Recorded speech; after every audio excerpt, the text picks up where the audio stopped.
Awesome. Jossie Hughes of Jossie, welcome. Thank you for taking the time to swim in the bowl with me. Yeah, happy to swim.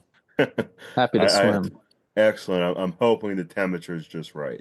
Temperature's good. Temperature's good. Yeah. It's cold outside, Awesome. but it's warm in Oh here. yeah, yeah, yeah. I'm on the East Coast, so we're just getting over that major whatever Arctic wind or storm, whatever. Hmm. Like just now, it's really cold out today, but I think this weekend it's starting to hopefully warm up. Can't Same can't have here. can't have spring come fast enough. Yeah. Yeah, same. It's been cold here. Probably not as cold as up there. I don't know. Where are you? I'm in Pittsburgh, Pennsylvania. Okay. Yeah. Where are you at? I'm in Nashville, Tennessee. Nashville. Okay. Yeah.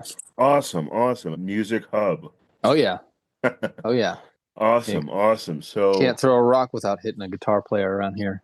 exactly, exactly. I'm a huge, huge fan of Jossie, the band, and yours as we were talking in email, being the writer, the genius behind, the overall band. And Mastermind. Mad professor. right, right. Mad scientists of, awesome music. Thank you.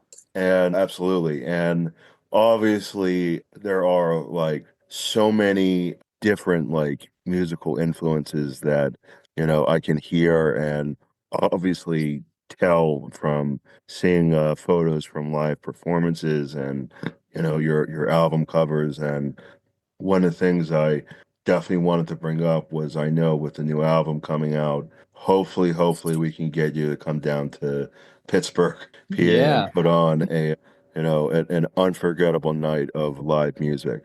You're one of the bands that is currently out right now that is like really, bringing back rock and roll, like I'm really into all different genres of rock and music in general. I really like shoegaze and like, kind of like Sabbathian metal, like Uh-huh. doom metal, stuff like that. But I'm also always on the lookout for great, new alternative rock and especially stuff that brings back elements of, the classic rock.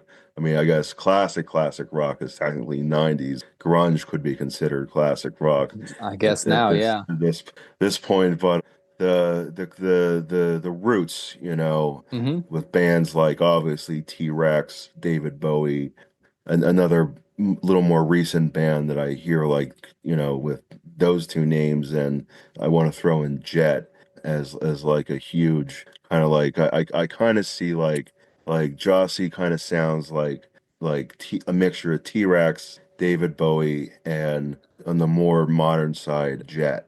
And I mean, among other, numerous different influences and bands and stuff. But my first question for you is, what got you interested in, music to start with?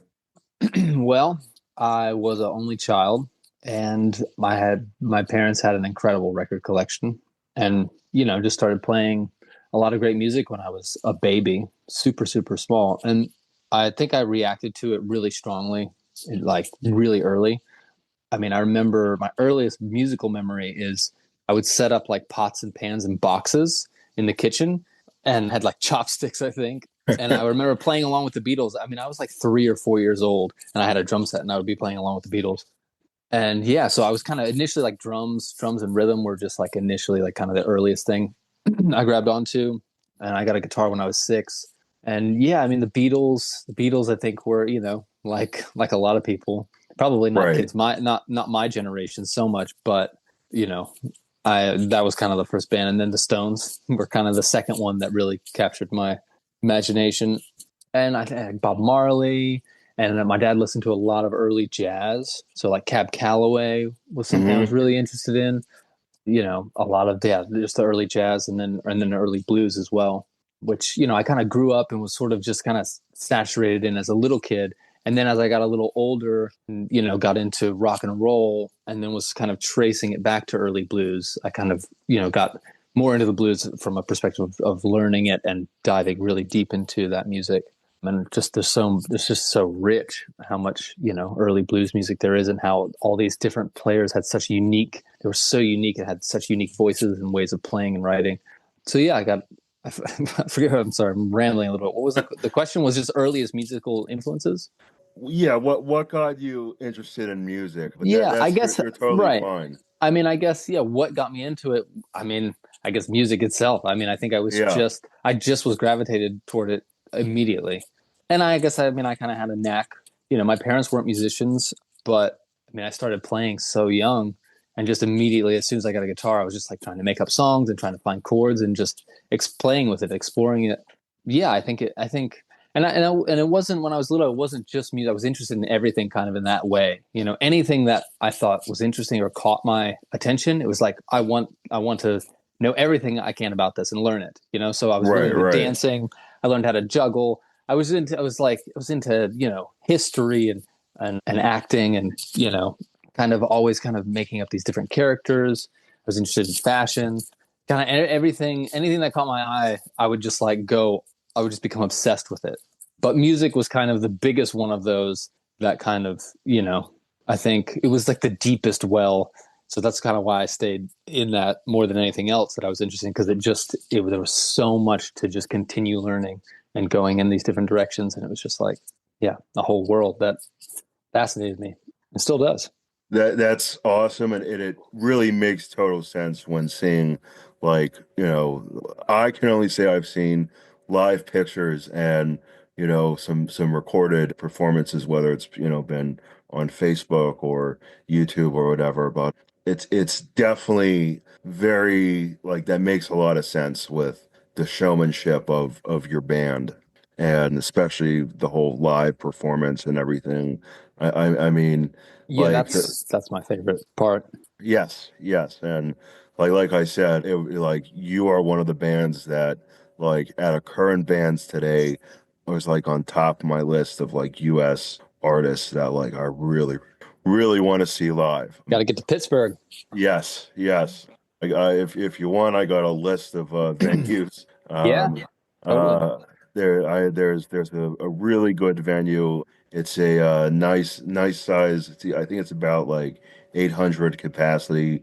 It's called Mr. Small's Theater, and they actually have like several different Yeah, venues.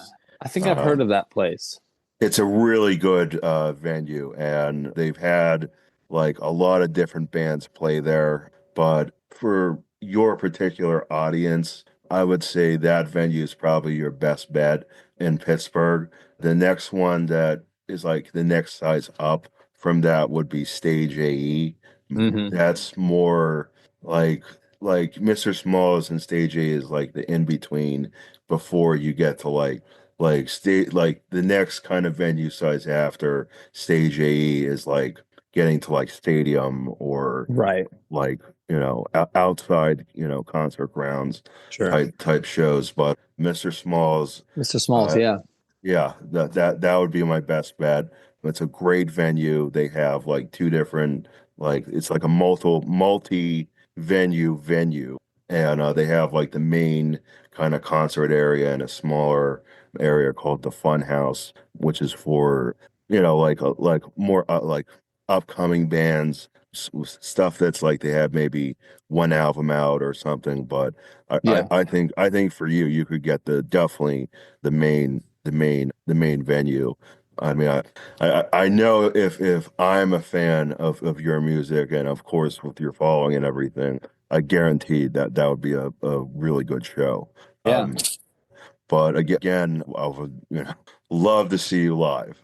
And I mean, is there any like talk of? I know the new album's coming out February 7th, and let me plug it for you. Here comes the good part. Hmm. Yep. February 7th. Excellent. Any tour dates or who you're going to be playing with? The tour, I have meetings like all this week about that. Okay. So, which is it's a little, I don't, there's no touring happening like, immediately. It's probably, more towards May, June and onwards, like later summer. Okay. Um, just because, we didn't plan anything super early this year, mostly just to focus on this record, getting this record out, and then I'm in the studio. I've been in the studio a bunch recording the next one. So that's kind Oh, of been more awesome. my focus has been like writing, like yeah, like right now. As soon as we get off this, I'm working on new songs. So the one thing I do know is that we're going to Europe in September and October. So I Okay. have a meeting tomorrow about that. So that's kind of I think where we've been prioritizing a little bit, Yeah, uh, yeah. because a we've had more success, I would say, in Europe than we have had in the States, and there's just been a lot of buzz, and we've been selling out venues there, and the tours have been just growing kind of at this pretty fast rate. We've done 3 tours there, and they like each one just like leveled up. Oh yeah. Oh yeah. So that's kind of been a little. We've shifted our focus a little bit to more just like we really need to focus on these markets and keep growing in Europe. And the U.S. is just it's so big, it's huge, Right. and it kind of tends to the markets are a little more isolated. It feels like like Yeah. it's like Yeah. just because you made it in New York doesn't mean you've made it anywhere else. It's like you kind of Right. have to like, Right. and so it's a lot. So yeah, so I don't know. I'm trying to figure out how we want to do tackle the U.S. I mean, we've never even been on the East Coast. Literally, we've never played Pittsburgh. We've never played. I mean, I'm trying to think the furthest. Yeah, I mean, we played in Maryland. That might be like the furthest north on the East Coast that we've even played. So like Philadelphia, New York City, Boston, DC. Right. I mean, there's tons Right. of markets that we've never even played. So, but it's also as you get further out and are on the road for weeks, you start then you get more overhead. You're staying at more hotels. You're there on off like Mondays and Tuesdays.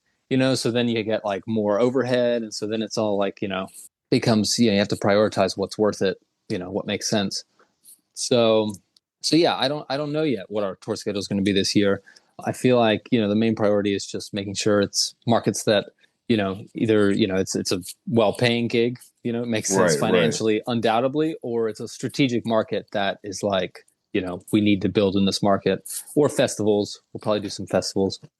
So yeah, but Pittsburgh, I definitely would love to come there, and I'll put that on my agent's radar for sure. Awesome. Awesome. And Yeah, if you do make it to Mr. Smalls, I would love to meet you in person. yeah, absolutely. That would be like a dream Yeah, scenario, yeah, man, coverage and everything and all that. totally. Yeah, I will. I But will definitely let you know. awesome, awesome. And as far as you said with Europe, I totally get that because most of the bands that I actually interview are from Europe. Mhm. I mean, they've always kind of like been Always. I ahead of mean, the yeah. game, I mean, most of you know? most of all my favorite bands made it in Europe first. I mean, Yeah, look at yeah, like Cage the Elephant. They right, were right, huge in Europe before they would. I mean, they were playing. Remember, I was in yeah way back on like their first tour. I caught a show of theirs, and it was in like a cafe. And there were right, like right, 40 people there, and they were huge in Europe, and they were playing like literal cafes in the States. right. And say, I mean, White Stripes were another band that Yeah, totally blew yeah, up. Jimi Hendrix blew up in the. I mean, it's been right, kind right, of right. in rock and roll music. I think it's been sort of a recurring Yeah. theme is that the good shit. I don't know. Americans just I think they just don't appreciate American music that I much, and I think I they kind of I I I will they agree with that. yeah. And really like the only major like musical movement that you could say like America was like responsible for really was like the grunge movement. And that Well, I that mean, movement, I mean, it yeah, was universal music, sure, but there it all for the most part started in Seattle. totally. And I mean, You rock and know. roll. I mean, Little Right, Richard. right. I mean, rock and roll is American music. Right, right. Chuck Berry. I mean, Exactly. yeah, And like the bands you mentioned, like the Stones and the Beatles and even Led Zeppelin and the Who, all those that British invasion music, they've all said in numerous interviews from when they were in their heyday that they all grew up listening to like yeah, Chuck Berry and Howlin' yeah. Wolf and American music. yeah, yeah, exactly. I just think in terms of like trends, and I guess like the post, British invasion, 60s, 70s, rock and roll, Europe has just been able to like somehow, evolve, rock and roll as a genre in general. And they're a little more like, I mean, like you said, there's a lot more markets for that, like your type of music and just, more intricate types of music that isn't like, mainstream stuff that's like, pop music or, something like that. I was like, I mean, I was going to ask you actually, it's one of my questions, like who are some of your favorite like European bands because I mean just in my head who I could see you playing with that I'm familiar with out there are bands like Blues Pills, the Spiders, there's so many really like great bands that have like the classic rock sound and that are like really influenced by like Blues Pills and the Spiders for instance you can clearly hear like Joplin and Bowie and all Hmm. these like really influential like original era classic rock, 60s, 70s classic rock stuff.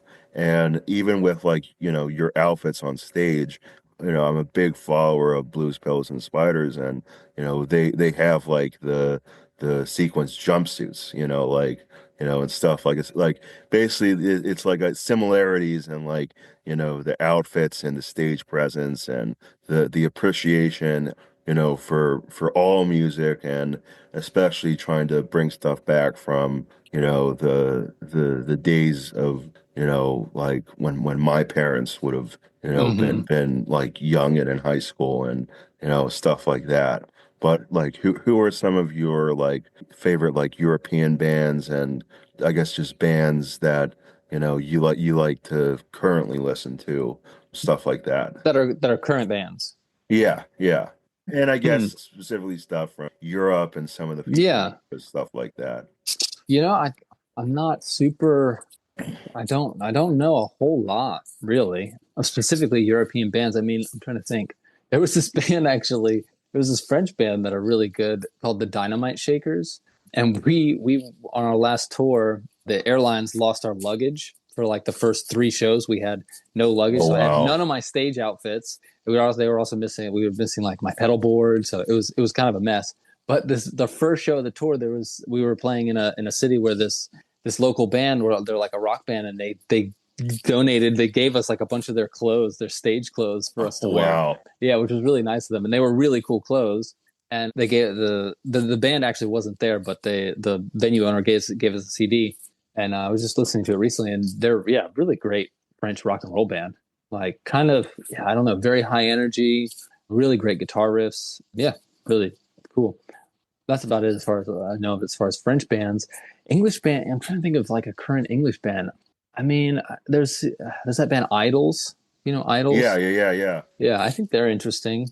I mean, I'm not necessarily someone who's particularly fascinated with like bands that necessarily sound old or have older influences. I'm mostly just interested in anything that I think is interesting or, artistically valuable. Right. So yeah, I don't know. I mean, I think Idols is interesting. I'm trying to think. I mean, I was just listening to a song by an artist named Lola Young the other day, who's kind of I think blowing up out of Britain, but she's pop. I think what I think I end up noticing more just songwriting is kind of what I pay attention to, and I mean I don't know as far as bands go, I haven't seen a whole lot of really interesting like rock stuff. And maybe I mean, I've heard of Blues Pills, but I don't know anything about them. And I don't think I've ever heard of the Spiders. So I'll definitely check those out. Awesome. Yeah. I The mean, as Blues far as Pills are sorry, go ahead. there's also, do you know the Struts? Oh yeah, They're yeah, kind of a yeah, glam, and yeah. yeah, and I don't know, yeah, I think they that they're. I mean, Luke is an amazing singer. It's a great singer and a great front man. I think they're kind of hit or miss for me as far as the songwriting goes. Like lyrically, I don't know. There's never really been much there for me to sink my teeth into with that band, but and it's very pop, but there is some glam influence, and they're a band, like they're a great band. I mean, I've seen them live, and they sound really amazing, and they're British. So yeah, I don't know. Yeah, there's not a whole lot of specifically European bands that I know of right now, but I'm sure they're out I there. I could give you a list. Yeah, cool. There's one band actually from France called Birth of Joy, and I swear to God, they're like the Doors reincarnated. Nice. Oh, that reminds me. There was a band that opened for us from France that was a duo. It was just drums and organ. And the organ player was like a master. Like he had a Hammond B3 on stage and a lot of pedals. And it was just a two piece and not much singing. But man, the organ playing, like, and the sound, they had the Leslie. I mean, it was like, it just Right, sounded, it was the right. most incredible live organ sound I've ever heard. And they were really cool, very kind of 70s style, but really unique. I can't. What was her name? Oh, Eyes Shaker, like EYES Eyes Shaker. Okay, They were really okay, cool. okay. Anyway, that just for some reason that reminded me of them. Yeah, They were yeah, awesome. no, no. They were probably the best band that opened for us on that last tour. They were really awesome. I will check them out. I have not heard of them. I know another good French band. There's like I think the guitarist who I'm friends with on Facebook is part of two bands that are both from France. One is called Deadly Vipers. They're a little more like maybe stoner metal, stoner rock kind of genre. And then the other band that he's with is called the Santa Maria Death Cult. They're very good. Blues Pills is from Berlin, Germany. That's where they're like headquartered Okay. out of. And the Spiders, I believe they're from Sweden. And let me think, there's a couple other bands from that area that have like a very classic rock sound. I mean, I also should say that, I mean, I noticed that like because there's like multiple different like rock movements kind of happening in Europe and the UK right now. And on the subject like we were talking earlier of grunge, I've noticed this is like, I mean, there are some bands in the US that are doing this too, that are basically have like a debut album or maybe one or two albums out so far, but it's like a resurgence of grunge. It's not what's the genre? Like post grunge or whatever, or like basically like Nickelback and Creed. Yeah, I've Yeah, that stuff. definitely seen a Um, lot of just 90s influence in general. yeah, yeah. Yeah. There's an Irish band that I'm friends with. I've interviewed them. They are phenomenal. It's like they're kind of like a mixture of like the Melvins mixed with like Alice in Chains and like Black Flag. Uh-huh. They even Nice. have a song, something with like Henry Rollins' name in it. It's a great track, but they're called Strangers with Guns. Hmm. Never heard of Really them. awesome band. There is another band that's from originally from Glasgow, who also friends with, and I've interviewed them that has like that very like 90s alternative sound. They're called Geography of the Moon, and they just Cool put band out names. yes, they just put out their I believe it's their second actual album this like towards the end of last year. Great, great music. They have the people who is Virginia Bones and can't remember her husband's other bandmate's name, Andrea, forget the last name, but they're like a musical duo, and he just put out a new, I think it's either a single or EP with his solo stuff. I can't remember the name of the band, but it's his solo project, and they have like a very, I think, what's the actor's name? Robert Carlyle. He tweeted something about listening to them, Oh, cool. because I believe he's from that area. So they're a great band. Cool. And there's some other like US based ones too. I think Super Bloom, I think is the name of one of the bands. Narrowhead is another one that's pretty good. They actually came to Mr. Smalls, I think last year or the year before, with like touring with another band. But Cool. I'm like I love hearing like the resurgence of like not 90s influence, Yeah. because it's not just it's like with your music, it's like it's not just one particular band that you hear in your music and in their music. It's like Right. you hear like multiple, it's like a mishmash of like Yeah. like everything, and to create something new. And I think that for anyone who says and continues to say that rock is dead and it's rap or hip hop or country or pop, Hmm. whatever is like, the has taken over is like, the movement. I say listen to Jossie, listen to all this other like really great music that's coming out of not just the UK and Europe, but I noticed that in Australia Yeah, Australia's got some and great bands. there's really good music. One I want to plug because I really am trying to get them on my show, and they are phenomenal. It's called Full Flower Moon Band. Never heard of them. It's a female vocalist, all backed by guys, and much like with Blues Pills and the Spiders, it's female vocalists all backed by guys. Yeah, I feel And like I've been most of the best shit I've been finding recently. It's all female. yeah, It's like yeah, most of the most interesting creative stuff is coming from women. I feel like these days, like yeah, most of the new bands I find where it's like, ooh, wow, it's. I right. mean, way more often than yeah. I'm not really sure why particularly, but I just have noticed that like, man, women are just. Yeah, I don't know. There's a creative. It's just more Yeah. creatively like charged. I don't know.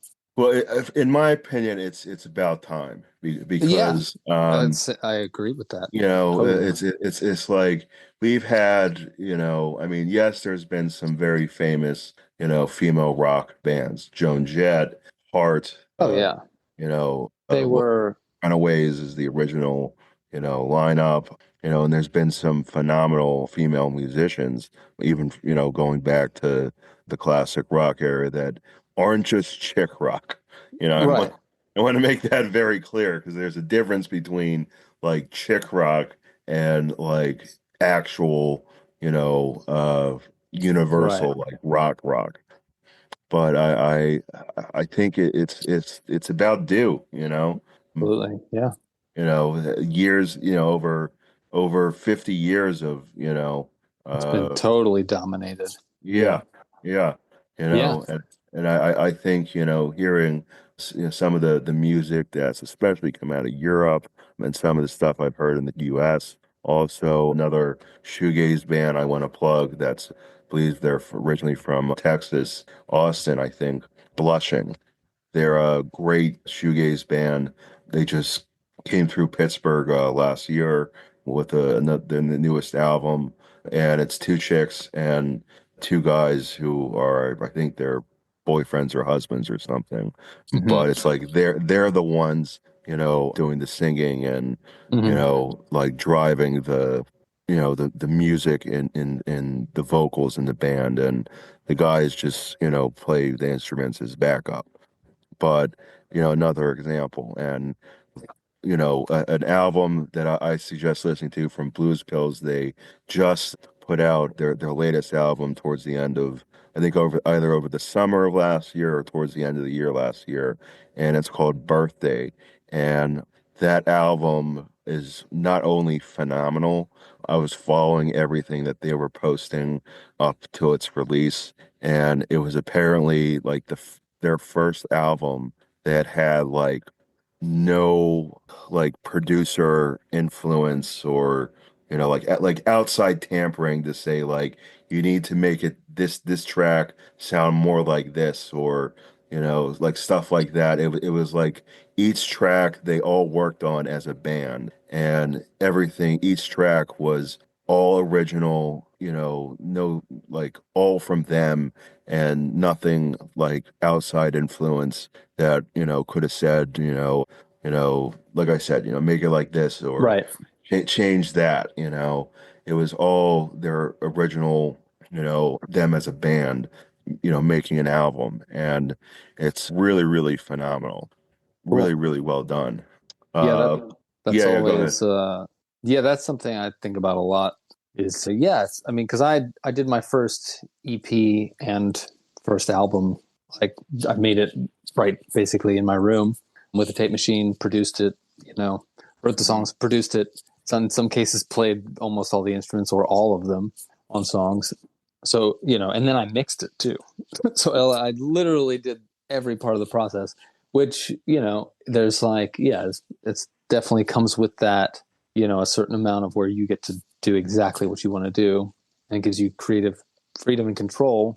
But also, it can be excruciating to have to do everything like that and not have any outside perspective. Right, right. And so for this record, here comes the good part. It's the first time I ever worked with a producer, with a co-producer. Producing is kind of part of how I write. So I just have a producer's Hmm. mindset, so I kind of always producing whatever I'm doing to an extent. But I worked with this amazing producer, an engineer, Bobby Holland, in Nashville.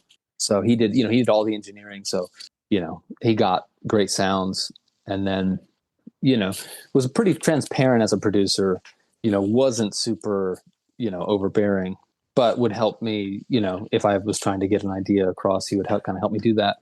And he also mixed it. And so, yeah, so it's kind of interesting, but there definitely, there is definitely like this album sounds way different than it would have if it was just me, as a result Hmm. of that. And so I'm kind of always, you're weighing the pros and cons of that. And then with this new music that I'm writing now, I'm kind of, trying to decide, do I want to, do it the same way I did the last record, or do I want to do it more by myself, or do I want to do it with, maybe even a more intense producer who's got way more, creative input. And Right, it's like, and I guess it's just always a question of what's going to yield the best result. That's kind of what I care about. It's like, what's the most creatively interesting, and what's going to make something, you know, what's going to be the most yield the best music. So yeah, I think that can be, as if you're coming from working with, a really intense producer, I think, that could be, the way to get the best music out of a group is to say like, we're going to do it all ourselves and feel like we're really creatively invested, right, which probably obviously worked for them. right, And then sometimes if you're doing it all yourself, it's like, man, really need anybody to bounce ideas off of that has an outside right. perspective, and that can really help an artist. So yeah, I think, yeah, Definitely. it's all about, getting the best music and not getting creatively stifled, Right, which, right. yeah, And to what you just said, with working with a producer, I'm also not trying to like, bash, producers for, if anybody got the idea who's listening, overstepping their boundaries or whatever, because, for example, Metallica, when Metallica in the 90s basically changed their, entire sound from the 80s Metallica that was, pretty much all thrash metal to the Black Album, to Load, to Reload. And I think they said they still work with the producer, to this day, but they were very much against working with a producer and having, someone come in and basically tell them, change this or just do it a little bit, a little bit right, more like this or make yeah, make the sound like that. And they have since said in interviews that if it wasn't for that producer really like challenging them and saying giving his input, you would not have the Black Album, you would not have Load, you would not have right, Reload, and like everything that's kind of come from like 90s Metallica on. So like you said, it's all about the artists, their creative input, what they need, stuff like that. And I also want to say that I actually went to school for screenwriting here in Pittsburgh, and in terms of cool, film, related to music, especially with writing, you need to like bounce ideas off, another human mind. And if you can find that other human being with that mind that really like, meshes, with yours, you can, bring some of, the greatest ideas and concepts and, new films and even old films. If you look at, how many writers were involved, or if it's just two writers, or, even if it's just one writer, they all have to bounce ideas off of other people to, get their story, to be where, it is for, to be greenlit in the film and everything, yeah, so I think collaboration is key. yes, yes, in the arts in general, like you Yeah, need to collaborate with people, and I mean even with my podcast, like You know, I got, I think your PR to follow me, Alive, what is it? Yeah, Alive Sound Nation, right? Live natural sound. Alive Natural Sound. Thank Yeah. you. My mistake, guys. Al- Alive Natural Sound. It Thank is a you bit for of a following mouthful. me. Yes, thank you for following me. I look forward to working with you guys and all the different bands that they represent, because there's a lot of really good music that PR represents that I'm a big follower of as well. Yeah, So, it's a great label, and it used to be, it's a little confusing because it used to be called Bomp Records, okay. BOMP, Bomp, and they started in I think the early '70s, Oh, and they wow. they put out the first record that Iggy Pop did after the Stooges called Kill City. It was Yeah. Iggy Pop and John Williamson that they put that record out. There were several other great '70s artists on that label, and then somehow I think in the '90s it turned into a live natural sound, or maybe even later than that. But yeah, Patrick, who runs the label, yeah, he kind of revived the Bomp catalog, and they signed the Black Keys. They were the first label to Yeah, I put out saw that. I their saw they were first on there. record. Yeah. So yeah, it's kind of a tastemaker label, Yeah. like smaller, but with everything they sign is usually like really cool, and they're kind of they got they have really good taste. Yeah, I, it's a great label. Yeah. I follow all the like the labels that it's like I find that a lot of the bands that like I like to listen to, and especially like when I'm on Spotify and I'm like, well, I like this band. Let me see who's related to, this band, and then I find that band, and that's how I've dug into a lot of music. But once I kind of find like one band and then I see similar bands, I kind of notice like the next thing I do is look up, who the label is. And I'm like, if I can find the label, one, let me get in touch with the label owners to get, people like you and all these other bands that I've had on my show. And plus also, great way to, if there's bands that I'm not aware of that are on their label and I like all these other bands, obviously it's like, well, let me, go to their website, see who all the bands are on this label and listen to them. And, it's a great way to not only network, but, discover new, really great, interesting, great music and everything. But Hmm. yeah, Alive Nashville Sound has some great bands, including yourself. But I have a couple. I know we've been talking for a while here. Here's a question for you that I was wondering. Yeah. Who does the cover art for your albums? Well, it mostly starts with me Oh, again. okay. Yeah, I kind of, yeah, I mean, in all cases, it was kind of like, I guess most of the time I've decided that it needs to be with the way this project has come together and the way I did everything. I always feel like it needs to be my face. Like I need to be, because I often like album covers where you don't see the band, Right. where it's just like art. But I don't know. I kind of felt like I wanted to make myself be whatever it was kind of use myself to be the artwork. And so then it's just been okay. At least that narrows it down to like, okay, it's a photograph, you know. And then yeah, I mean, my first EP was, yeah, I just found a photographer and went out into the woods and did it that way. I mean, I guess it's kind of like I have the impetus to do it, and then I kind of find people to sort of bounce ideas off and say like, hey, would this be cool? Or maybe my wife helps me a lot too. She helped with all three. Because she actually took my first, my first album I put out in 2019 that I self-produced and self-released. She took that, and so it's kind of, yeah, just trying to capture the energy of the music, something that kind of feels like it sort of points toward musical identity in some way, even if it's very subconscious. So yeah, that's kind of the impetus. And then like for this record, I wanted to do like a studio style shoot. I've never really done that. So I got a photographer and we just kind of spent like a whole day, and I brought a bunch of different clothes, and I worked with this great stylist named Wolfie, she's designed some clothes for me. So she kind of was there just as another, she's really creative, and, just was as another person to bounce ideas off of. So it's kind of like, starting with this impetus, and then, kind of bring people in that you trust, that can then kind of take your idea and like help you, get just kind of put the Right. finishing touch on it. And then, so we took a lot of photos and we tried a lot of, just kind of tried. That's, I think, another way that I work. It's like I have an idea or I have lots of ideas and I don't know, what's going to work the best. And so we just like try stuff and it's like, oh, well, what if we do this? Oh, maybe if put this here.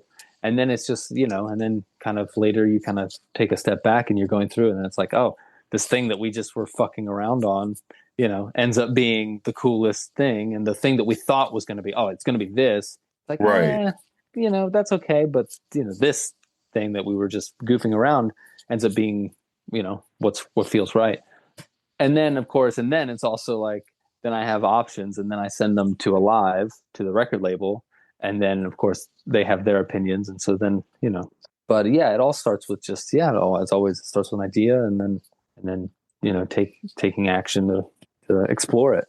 So, and like the editing, I kind of had a pretty, I kind of, know what I like to an extent as far as like the look of how a photo is processed. I knew I wanted the colors and the saturation to be pretty intense. So I actually did most of the editing on these myself. So I just got the raw photos because Scott, the photographer, is amazing. He's a really great photographer, but he doesn't really do a lot of like processing. He just like captures he knows he's got the good eye to capture the right moment.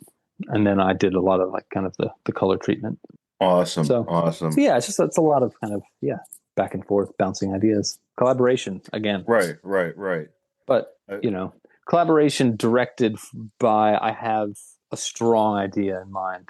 right. I don't mean to sound pretentious, but I just want to say that everything that we've talked about so far and your musical, you being almost like, I want to say like a musical prodigy. Uh, you know, like I don't want to sound like, Yeah. pretentious in saying that, but I mean, really, like after talking to you, so just up till now and everything and hearing like, going back to when you were a little kid and, how we've talked, how you're like, the main writer and like you are, Jossie, the Yeah. band. And, Yeah. and Which is I also, that's why I called it Gyasi. It's right, because right, I was gonna, I was always looking. I had notebooks full of band names, and I wanted a band. I mean, that's what I wanted to do was right, kind of be a member of a band, and it didn't happen. It just kept not happening and not working. And so there was just a point where I was kind of like, I'm gonna take all, I have all these ideas, all these things I want to do, and I keep waiting to just end up in the band that makes all these ideas, work, and it's not gonna right, happen. So I was like, fuck it, I'll I'll do everything myself if I have to. right, And right, then when I was like thinking of a name, it was like I'm just gonna, nobody knows what this word even is because it's so unusual. So it's like that could just be the band name. Just make it my right, first name, which nobody can ever pronounce or know. It's like I'll just like make that the thing. Just like instead of right. trying to like hide it, it's like no, it's just that. Right. And So and yeah, and on that, let me plug your second album title, pronounced Jossie. yeah, yeah. Also, yeah. Just because I was having to start every single interview the way ours started, which was, Right, right, "Am I right. getting your name? How Right. exactly do you pronounce it?" I mean, yeah. Right. I mean, So I knew I had like the first name right. I wanted to make sure sure, that and then yeah, I had the last name right. that's also why I didn't bother putting the last name like Right, right. in. It's just like let's make Well, it one. also, if you look back at some of like the really big bands, Santana, Right. Sure. Janis Joplin, Frank Prince. Zappa, Prince, George Clinton and the Parliament Funkadelic, Joan Jett and the Heartbreakers, so, like I think, in the cases like yours and past bands and everything, when, you really are the one that is like, I mean, but like in your case and in other bands' cases, that literally is doing everything with the exception of like, live performances and Yeah. needing a whole, band to kind of do everything that you can't do as a one, person Right. show.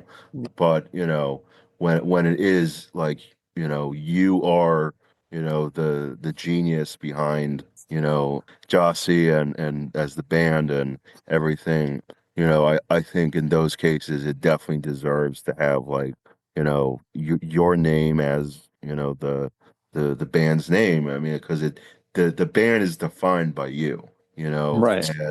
and when you hear bands that have like, like the first name of the singer either as the full title in your case, or like Santana, or whether it's like, Janis Joplin and so and so, or Joan Jett and the Heartbreakers, or stuff like that. But still, it's like, they are, the leaders of the group, and when, Hmm. you're essentially the, big boss in charge, and the one, doing everything with the musical writing and the lyrics, and, all that, it's like I said, Jossie is defined by you, and in those other bands' cases as well. So I think, in those cases, I think it's totally appropriate to have like the first name or the full name of, the leader of the group, backed either by something else, or even Iggy Pop and the Stooges, Right. you know, Sure. um, and then when he was solo, Iggy Pop, Hmm. so, and on that, I wanted to say that I hear a lot of Iggy Pop and Jossie also. So, the whole, The patron performance. saint. Yes, exactly. Exactly. Iggy's my man. Yeah. Yes, yes. It's just, I mean, it's just, yeah, it's like, it's a thing of it's just so powerful. Right, It's a right. thing of beauty, like that, I've like I mean, that's real punk to me. right, right. And I've loved him as a musician and as an actor. Yeah. Oh, yeah. And Just as the a, only other like two musicians that I can say that like I love their music equally as much as their films, especially their films, because like they all do like cult stuff, which one is Iggy Pop, two is Cry Debbie Baby. Harry, right? Yeah. Oh, Debbie yeah. Harry, Yeah. and Tom Waits. Oh, man. I was hoping you were going to say Tom Waits. I'm a Oh huge Tom yeah. Waits fan. Yeah, yeah. Tom Waits as an actor, and aside from astounding music career, Yeah. has been in some of the coolest cult So films. good. You know, Down you by know. Law. Yes, yes. Mystery Men. Yeah. Yeah. He's just, he's hilarious in that, where he's hitting on the old ladies, Right, offering them candy. right, right. Too good. Too good. And even I wanted to bring this up because Nosferatu is out right now, and I refuse to watch that movie because I saw the trailer, and to me it's just a shot for shot ripoff from Bram Stoker's Dracula, where Tom Waits was Renfield, and it's the same movie. It's It is. I mean, I saw it. Yeah, it's. I think it's different. I mean, I like Bram Stoker's Dracula better. I right, mean, I think there's definitely a more of a romantic sensuality to that, and it's so well. The Coppola. I mean, I think that's my favorite Coppola film. It's just so well done. It's like it's just yeah, almost, and the costuming, the colors. yeah, It's like, man, you can't top that. And I think this is different enough. It's not. I mean, it's the same story. It's the Dracula story. So it's right, like right, they're both based on the same book. So it's like the plot is pretty, yeah, obviously. But I wouldn't say it's so much. I think it's a different take on it because it's much more. I guess it's like it's rather than being romantic, it's more like forbidden desire. So it's a right. little bit more of like a lust, like intensity, rather than like romance.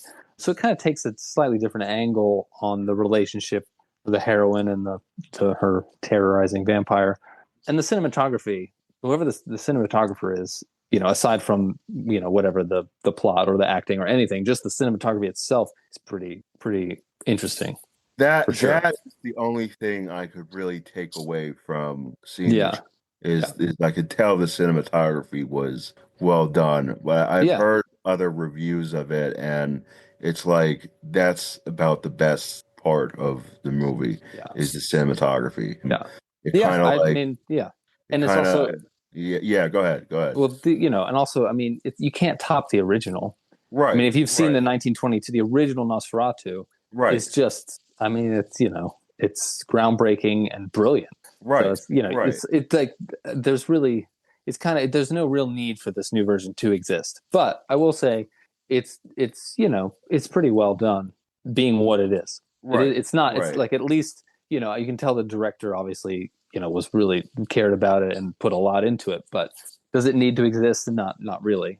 But Yeah, I it's that worth that's seeing. It's worth seeing. I will say that. that's where I agree. Like, do we really need it? No, you No.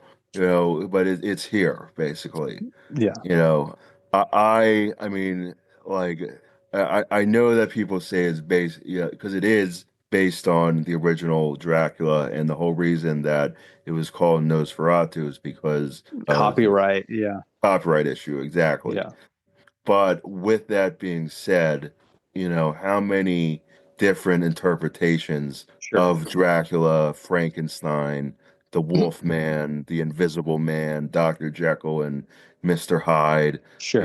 how Yeah. many, I mean, it's literally, it's public domain Yeah. stuff. So, and it's literally, film has been around for 100 plus years at this point, and how many starting with like you said, the original silent film, and then the whole Bela Lugosi, Right. Dracula, up to like the cheesy stuff with like the Marx Brothers and the Three Stooges with like the Wolfman and Dracula, up until like the '80s, when we really got kind of like interesting again with like taking concepts of like Dracula, and even the Hammer film, with the Christopher Lee and the Frank Langella Draculas, there's been how many, It's been done. different, it's been done, but It's been very done. it's also been like tastefully like reinterpreted too, you Yeah. know. And I'm just like I'm a big horror fan, and like I really, in the '80s and the '90s and even the '70s, you can throw in there with some of the classics, really, that's like, I think, the prime, juicy, like really, like, inventive, mind-blowing stuff. And whatever, Hollywood is into right now, it's just like, it's kind of sad, It's pretty rough. It's pretty yeah, rough. yeah. You know, I want to see more like, instead of like comic book and IP, I want to Yeah. see like, like with music, originality, you know. Yeah. And when I say originality, obviously, talking about Jossie and how many other bands we've talked about, it's like, they're all taking from past stuff, but the way they make it original and the way you make it original is by like fusing, all this like different, influential stuff, and in your case, music, in the other case, we're talking about film, and creating something new based off of how many other influences from something in the past, And I think, especially with film right now, we're at a point where the studios basically care more about making back a profit, Oh, and 100%. stuff like, and it's even in the mainstream music too, Yep. you know.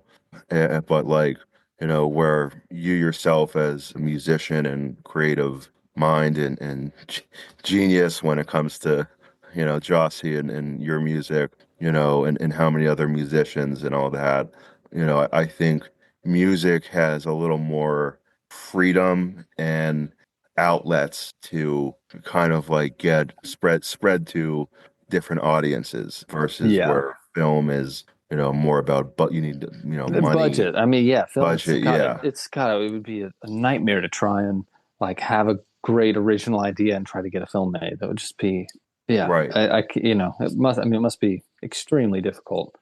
Yeah. I mean, did you see The Lighthouse? I did. Yeah, Yeah, I thought that was a pretty interesting film. Pretty different. that's from the same It's from that same same. director. Yeah. Yeah, And I think, I guess he just had, I guess, enough commercial success that they were able to give him yeah. funding and, the ability to do things like that. Cause it's just, yeah, it's so rare to see anybody do anything, I mean, interesting with film. my favorite film that he has made to date is The Northman. I haven't Um, seen that one. that is really good, and Bjork Oh, has a yeah. role in it. She Nice. plays kind of like a Viking witch or goddess or something. but it's that old, tale of, the king's brother slays the king, Right.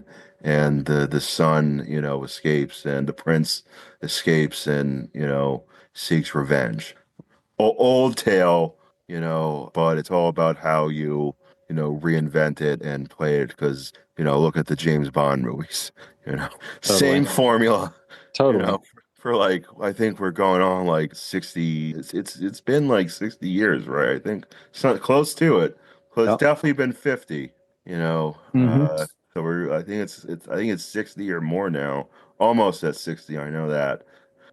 Some formulas you just don't need to change, because the classic saying, if it ain't broke, don't fix it.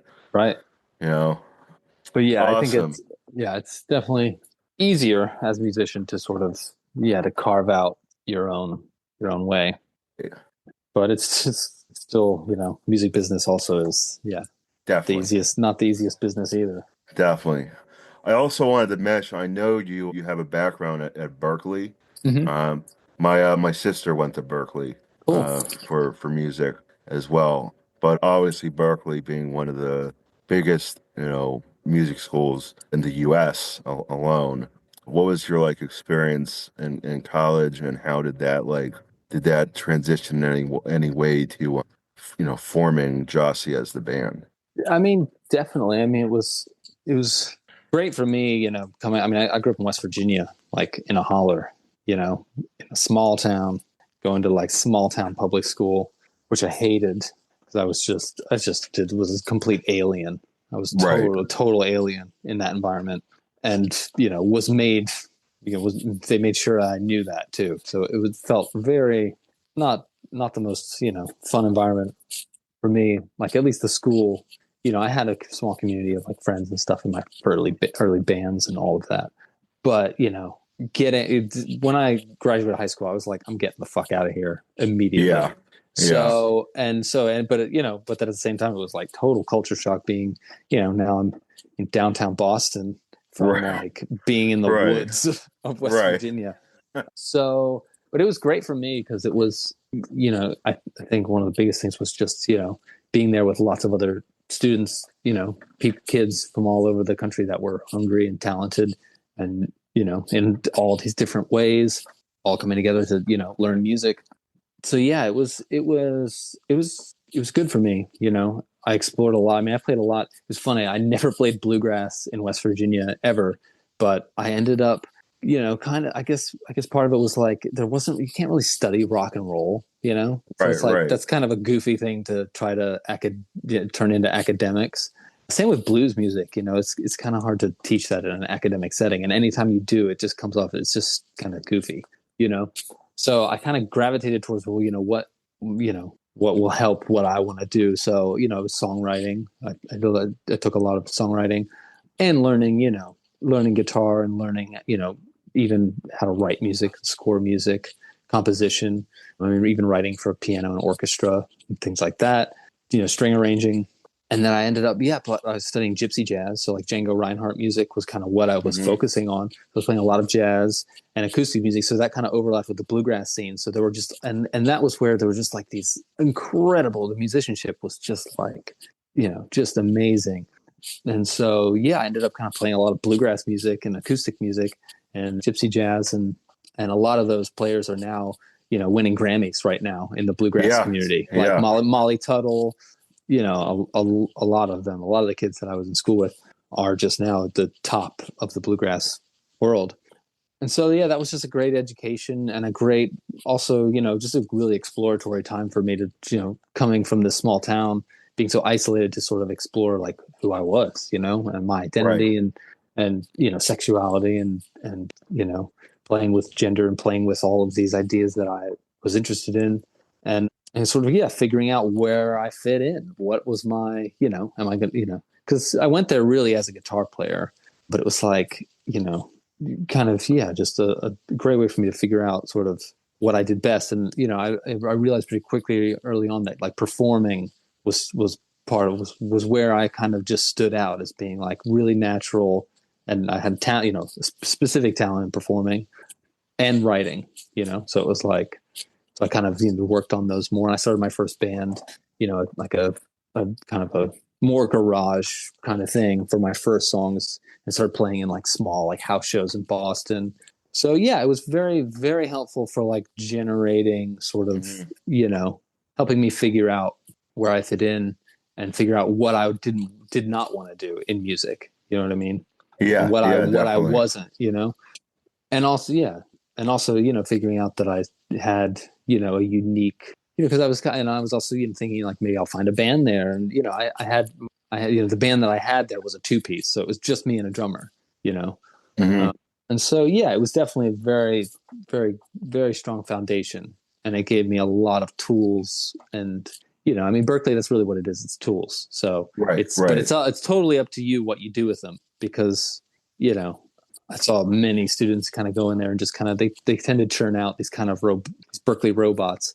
If you don't know what you want to do or have a way to direct what they're giving you, it kind of Right. just churns out people that just kind of all play the same, sound the same, and so these kind of good guitar players, but without any real identity. So yeah, it gave me a lot of really useful tools that I still use all the time, and the connections, the other talented people there was really inspiring.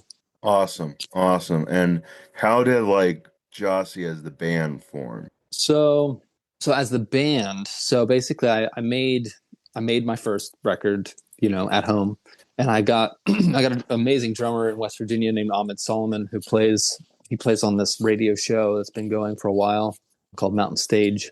So he's like, he's a seasoned, really amazing cat, Hmm. really, really great drummer. And so I like, I kind of had these sketches of songs and sort of these rough ideas, but I didn't really. I had like all these different ideas, and kind of just I hadn't come to my house for 2 days, and we just played literally for 2 days straight and recorded. I mean, I think we did like 30 songs in those 2 days, and Wow. then he came back for another 2 days, and we did like another 20 or something. We did like it was just like because it was literally like Berklee, and then I had tried to start a band with my best friends at home, and we had like written all this music and started performing, and it became just wasn't right. It's like Yeah, it was yeah. like this isn't gonna, like, these guys aren't, they're my hometown buddies, but they're not like trying to do this. Right, right. And so it was kind of like I had sort of gone through all of these things, and it finally was like, okay, I got all these ideas, and I'm just gonna, like, fuck it, I'm just gonna do it myself. So that's why there was just like this huge amount of music. And so I kind of took all that, and that's what became, yeah, my first EP and album. And it was a lot of music. So I kind of moved to Nashville kind of right after that, with all of this music kind of in hand. And then yeah, I sort of, I had just kind of found friends who were all in other bands at the time. So it was like, hey, I booked a show, like, and that was what I did. I mean, it was like, make the music, book a show, and then you'll get a band. Like, that's the only way, especially in Nashville. It's the only way. You can't be like, hey, let's all get together and like write music in the hopes of like starting a band one day. It's like Right, nobody's got right. time. Like nobody's going to Right, take a right. leap of faith and like put all their energy into like, maybe we'll get this together and like make an album. And I mean, it's very hard to do that if you don't have some, like, especially if you have nothing. I mean, like, you don't have anything. So it's like nobody's going to devote their time to that. Right, Um, right. but if you have an album that you recorded that they can listen to, and it's like, here's the songs, and you have a show booked, it's like, yeah, okay, yeah. So I can. People will schedule a rehearsal for that. So yeah, so I kind of just got a band together with whoever was available and could do it. That were my friends, and did kind of my first few shows that way. And then it was like, the person who played drums on the first two shows was then like out on tour with his band or whatever. So then it was like, well, do you know a drummer? Do you? And so then it was kind of word of mouth, and just kind of you know going, just keep booking shows and keep finding people until it was like, Cole, with the bass player, he was kind of the first guy that I had found in like 2018, who, yeah, he was really solid, came in, and then he's like been playing with me ever since. So he's kind of like the OG, Yeah, yeah. right? Cole's like rock solid. And then Sam on the drums, he came in Playing like, Anthony Kiedis. yeah, exactly. And then Sam came in 2019 on drums, and yeah, different. I always wanted. I mean, we've done quite a few shows as a three piece, where I play all the guitar stuff. But after doing that for the early shows, it was like I kind of really wanted to have a little more freedom to explore theatrical things, and just to expand the sound. So got another guitar player, and Ricky Dover, who usually is kind of my number one guitar player, although he's very busy, so I don't always get him. But him and I kind of really kind of speak the same language, and kind of don't have to talk much or explain anything. It's like he just knows, Yeah, you know. yeah. But lots of great guitar players. I mean, Leilani Kilgore was on tour with me last year a lot. She's totally badass. Liam Kelly is another guy who was there for a while. So yeah, it's kind of been, if you book the shows and write the music, like the band will come. And then when you get a good group together and you're on tour, it's like then it's really then the collaborative aspect and the personality of those players really starts to influence the music and it always makes it better. Right, It's right. like, and it really becomes, in a live setting, it is me. I am the puppeteer, making this happen. But when it comes to a live show and you come and see it, it's a band, and Yeah, yeah. everybody's personality, and it just creates so much more depth, and it's so much Right. more interesting than it was like just, it's not all about me. It's, everybody's like Right, contributing right. equally. That's, so it really, yeah, it feels like, because that's kind of what I write for. It's like I write for a band, and that's the experience I want. If I go to a show, it's like I'm kind of creating this world that I would want to see as a, Right. you know. So That, yeah. that that that that yes, that answers my question beautifully, and that actually leads me to my next question, or two questions in one. You mentioned briefly, and I just wanted to comment on it, interest in possibly scoring like a film, or having your music, what is it called? Like sampled for film, Hmm. film like Sync, music. Yes, sync sync. licensing. Yeah. Yes, yes. Yeah. I mean, totally. I think I mean, that's one of the best ways, one of the few ways in this business you can still make money, you know, Right, if you can get it, you can get that a good sync like that. It's, I mean, obviously you would hope that it's in something that makes sense. You know what I right, mean? right, But yeah, I mean, I think any band would be interested once that, right, it's just a matter. I think it's a matter of, well, having a good team that's, at least getting your music on that kind of radar, and then just getting lucky. We need this because, right, it's like, who knows what show, what needs, we need this vibe right here. right, And it's like, right, what? And so if you have that thing that fits that vibe that goes right here, and they find it at the right time, then it's like, it can be great. So yeah, I mean, as far as, scoring music for film would be really interesting. That's kind of a whole other thing. But I think, a well placed song in the right scene, the movie can be, it can be awesome. Yeah, it would be great. Oh yeah, definitely. I mean, one member of a band that is notorious for having their music played in movies, and even said in the interview that we did, it's because of that they were able to kind of be where they're at now, which is the Dandy Warhols. Oh Uh, yeah. Oh yeah. I interviewed the guitarist Peter G. Holmstrom. They're a cool, really Um, cool band. Very cool band. Them and the Brian Jonestown Massacre are like two of my Yeah, top they're two awesome. two favorite bands of all time. Not the most functional bands, but Right, right. but awesome. Right, right, right. And on the Massacre, their song "Straight Up and Down," was the opening for Boardwalk Empire. Man, but that And that's yeah. That's a nice check. That's a nice right, check. right. And the Dandy Warhols, I mean, I know they were definitely played in a part in Dumb and Dumber. They were definitely Yeah. played in There's Something About Mary. And I remember hearing another song, Nietzsche, I believe, from 13 Tales of Urban Bohemia, on Antitrust with Ryan, no, what's his name? Philippi. Hmm. In that movie, a lot of their music was played. And another band that I'm a huge fan of, I've seen them live once, and it was actually at Mr. Small's great show, Black Rebel Motorcycle Club. I've seen that band. They're a cool band. Yeah, they're an awesome band, and I've noticed in some very like indie movies. I've heard like some of their tracks, and I believe they just scored like some. It was an indie film with like a budget. It wasn't like, Sure. Yeah. like indie, but they just did like the whole score for the movie or something. I forget which Hmm. film it was, but Cool. I remember hearing something about that. But I mean, like I mean, me with being in film, interested in film and a background with going to school for film, film and music have always interested me equally. And I've actually found bands through hearing, like you just said, the perfect vibe song, for, a scene or a film or an Oh opening, yeah. like, with Boardwalk Empire, another band in the Boardwalk Empire instance, they're actually from Pittsburgh, is the solo artist is Tobacco. The band is Black Moss Super Rainbow. Heard of them.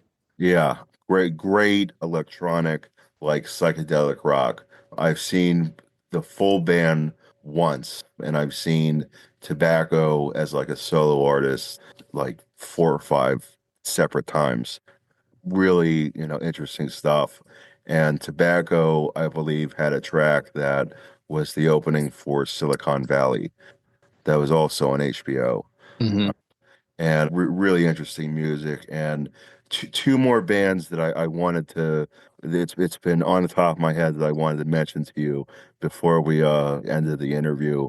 They're UK artists, both very similar sounding, and the one artist had her debut album come out last year, and they played a show together where like I it was one of those shows that like, god damn it, I wish I was in the UK to see a show Yeah. like this, especially with the artist. But the first one, the band's name is Bobby Dazzle. It's instead of a Y, it's IE with Bobby. And the other band is Rosalie Cunningham. Both artists, again, female vocalists with all, Yeah. men backing them, but they have a very like just how like you have that kind of like, classic rock kind of sounding, fused together.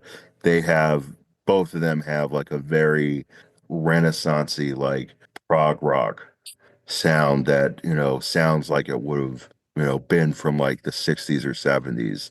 Hmm. And both Rosalie Cunningham, I think it's her second or third album that she released towards the end of last year, and like literally a few weeks before, like a month before Rosalie released her album, Bobby Dazzle released her debut album, and both of those albums, and just, Rosalie's music in general is Cool. really like it's intricate. Like there's a bunch, there's like, you as someone who writes music and knows how to like do that stuff, would probably really appreciate both of those bands, hearing like all the different instruments and the different chords, and Hmm. lyrics, and the ups and downs, and jam sections and stuff like that.